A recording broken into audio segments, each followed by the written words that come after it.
특별한 외부의 자극적인 원인 없이 몸에 병이 생겼다면 그 사실을 어떻게 이해하고 행동해야 정상으로 되돌아갈 수 있을까요?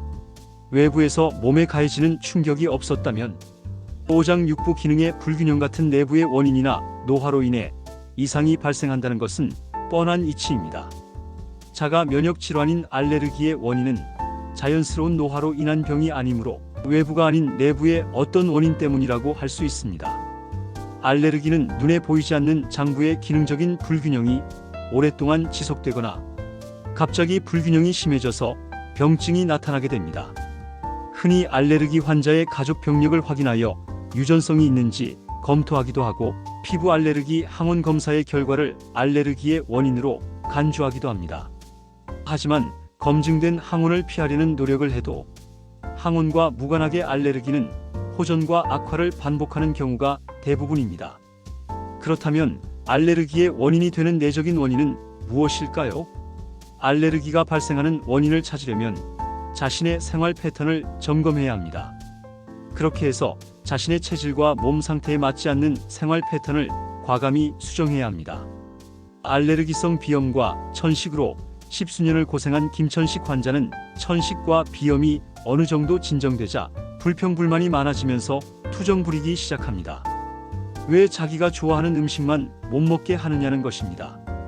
이런 불만과 투정은 알레르기로 고생하는 대부분의 환자들이 이구동성으로 하는 말입니다. 김천식 환자의 가장 큰 문제는 자신이 좋아했던 음식들이 자신의 몸을 알레르기 상태로 만들었다는 것을 애써 부정하고 있다는 것입니다. 자신이 선택한 음식의 종류가 자신의 체질에 맞지 않았다는 증거가 바로 알레르기 질환입니다. 또 다른 알레르기의 중요한 원인이 있습니다.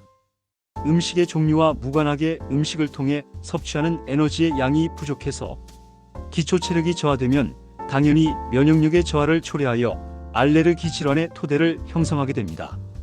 따라서 모든 알레르기 환자를 포함한 자가 면역 질환의 치료는 기본적으로 자신의 기초 체력을 끌어올리는 것을 1차적 목표로 해야 합니다.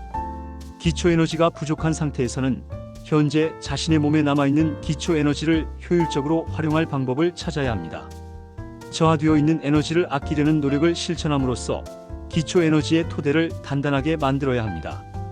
필요한 상태에서 하는 운동은 저하된 기초 에너지를 더욱 저하시킬 수 있으니 운동도 줄이거나 멈추어야 합니다. 가능한 모든 활동을 최소한으로 조절하고 충분한 휴식을 최우선으로 해야 합니다.